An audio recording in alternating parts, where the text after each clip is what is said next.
আমিরুল মুমিনিন, আমি আপনাকে চিনতে পারি না, আপনাকে না চিনতে পেরে আপনাকে এত কষ্ট দিলাম, আপনি মেহেরবানি করে আমাকে মাফ করে দেন।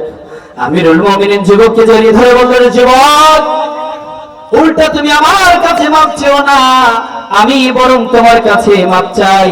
তুমি এত বড় কষ্ট রয়েছো, আর তোমার কষ্ট তুমি বলার আগে আমি বুঝতে পারি নাই, এজন্য কিয়ামতের ময়দানে আমার আসামির কাঠগড়ায় দাঁড় করায় দিও না। আল্লাহু আকবার। অর্ধেক পৃথিবীর খলিফা সাধারণ একটা যুবককে বলছে, যুবকে তুমি আমাকে ক্ষমা করে দাও, কিয়ামতের ময়দানে আমাকে আসামির কাঠগড়ায় দাঁড় করা দিও না। নেতা তো এমন হওয়া দরকার, ঠিক কিনা? আমার ভাইয়েরা, যুবকটি এবার ঘর থেকে কিছু পয়সা নিয়ে আসলো, টাকা নিয়ে আসলো। আমিরুল মুমিনিনকে বলছে, আমিরুল মুমিনিন, আপনি কিছু মনে করবেন না, আপনি যে দাসীকে নিয়ে এসেছেন, আপনি যে নার্সকে নিয়ে এসেছেন, সেবিকাকে নিয়ে এসেছেন, আমার পক্ষ থেকে এই নার্সকে আমি হাদিয়া করে দিতে চাই। বলেন আল্লাহু আকবার।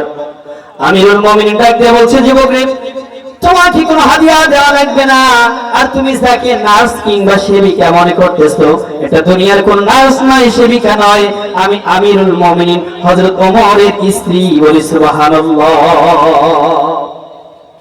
আমিরুল মুমিনিন তার স্ত্রীকে দিয়া যুবকের উপকার করলো। বলি সুবহানাল্লাহ।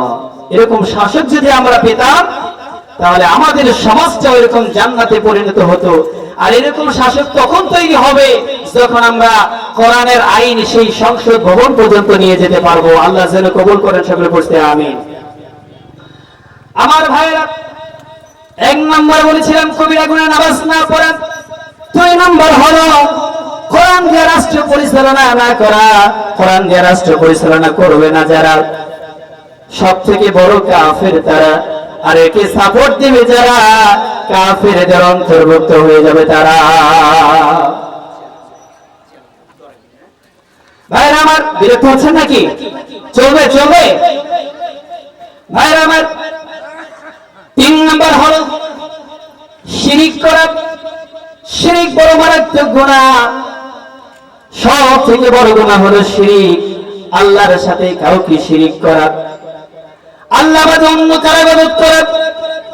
আল্লাহ রাব্বুল আলামিন বলেন, আমাকে বাদ দিয়ে যারা অন্য কাউকে ইবাদত করে, আল্লাহ রাব্বুল আলামিন বললেন, আল্লাযীনা ইয়াজআলুনা মা'আল্লাহি ইন্নাহা আখরা ফাসাউফা ইয়া'লামুন। পড়ে আল্লাহু আকবার। আল্লাহ ছাড়া অন্য কাউকে রব হিসেবে গ্রহণ করেছেন যারা, তারা অতি শীঘ্রই এর পরিণাম সম্পর্কে জানতে পারবে। তাদের জন্য আল্লাহ রাব্বুল আলামিন যন্ত্রণাদায়ক কঠিন আযাবের শাস্তি ব্যবস্থা করে রেখে দিয়েছেন। বলেন নাউজুবিল্লাহ। আমরা গোলাম কার বলেন তো? আল্লাহ রাব্বুল আলামিন আমাদের রব, এই কথা আপনারা বিশ্বাস করেন তো? আল্লাহ তাআলা হচ্ছেন আমাদের রব।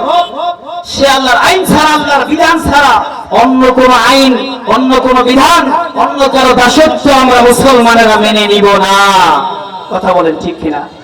আল্লাহর আইন বাদ দিয়া যারা অন্য কোন আইন গ্রহণ করবে, তারা শিরিক করলো, কাফেরদের অন্তর্ভুক্ত হয়ে গেল। বলেন নাউজুবিল্লাহ।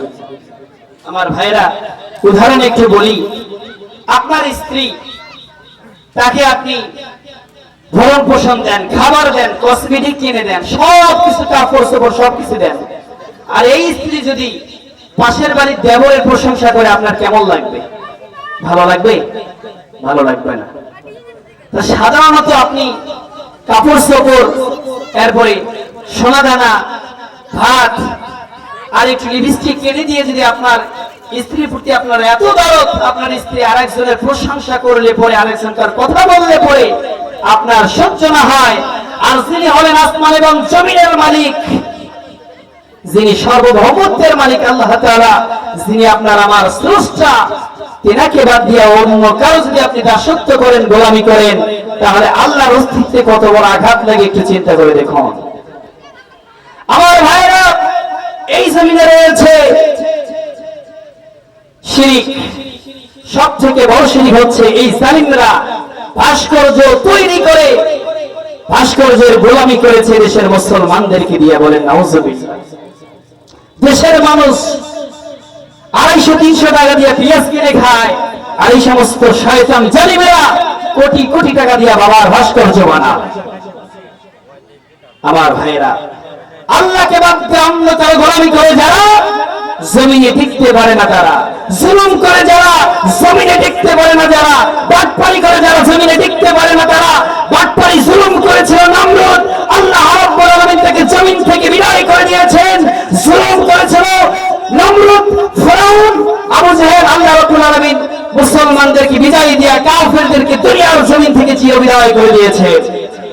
এই সমাজের মধ্যে সব থেকে মুসলমানদের উপরে জালিম জুলুম করেছে, আর আমাদেরকে সব থেকে জুলুমের শিকার করেছে নাস্তিকবাদী ভারতের দালালেরা।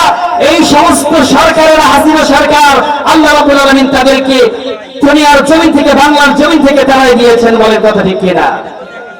আলেমদেরকে কোরআনের হক কথাগুলো বলতে দেয়।